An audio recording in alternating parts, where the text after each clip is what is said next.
মুসলিম সমাজে দেখবেন 30 দিন রোজা রাখা হয়। ও মায়েরা, 30 দিন রোজা রাখা হয়। ভোর 4টে থেকে সন্ধ্যে 6টা পর্যন্ত জল খাওয়া তো দূরের কথা, থুতু পর্যন্ত গেলে না। আর আমাদের সবচেয়ে লজ্জার ব্যাপার, সকাল থেকে সন্ধ্যে পর্যন্ত খেতে পাবো, তবু আমরা একাদশী করবো না। আমি অ্যাপেলো চেন্নাই গিয়েছিলাম, একজন মুসলিম ডাক্তারকে দেখাচ্ছিলাম। উনি আমাকে বললেন, এখন তো আমাদের রোজা চলছে, ইংল্যান্ড আমেরিকা ফেরত ডাক্তারটা রোজা রেখেছে।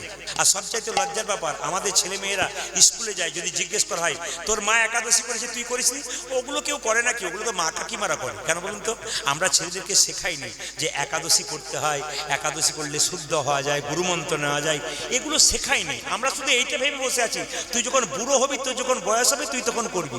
বাচ্চা মনে ঢুকে আছে আমি বুড়ো হব তখন করব। এটা কিন্তু সবচেয়ে ভুল ধারণা। প্রতিটি ধর্মের মানুষের কাছে নিয়ম হচ্ছে, বাচ্চা থেকে বাচ্চাদের কৃষ্ণ ভক্ত করা দরকার। কারণ বাচ্চার মন হচ্ছে কচি বাঁশের মতো, যেদিকে বাঁকাবে সেদিকে বাঁকবে, বাঁশ মোটা হলে বাঁকবে না। আবার চাণক্যদেব বলেছেন, বাচ্চার 5 বছর পর্যন্ত কোনো দোষ ধরবে না, ও খেলবে, পড়বে, ভাঙবে, কিচ্ছু বলবে না।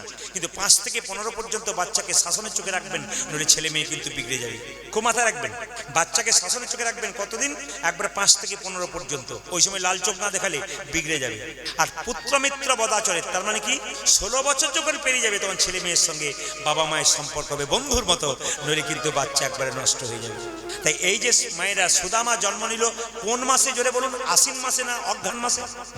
জোরে বলুন। যাক, সবাই কার্তিক বলছেন, 2-4 জন তাকাচ্ছে, কোন মাসে বলেছে বুঝতে পারছি।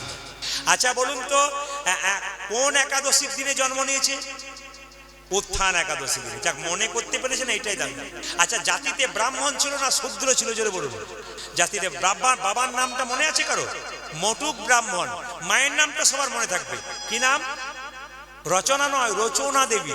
রচনা বললে সিনেমার হয়ে যাবে, কিন্তু রচনা ব্যানার্জি হয়ে যাবে। রচনা মায়েরা, রচনা দেবী।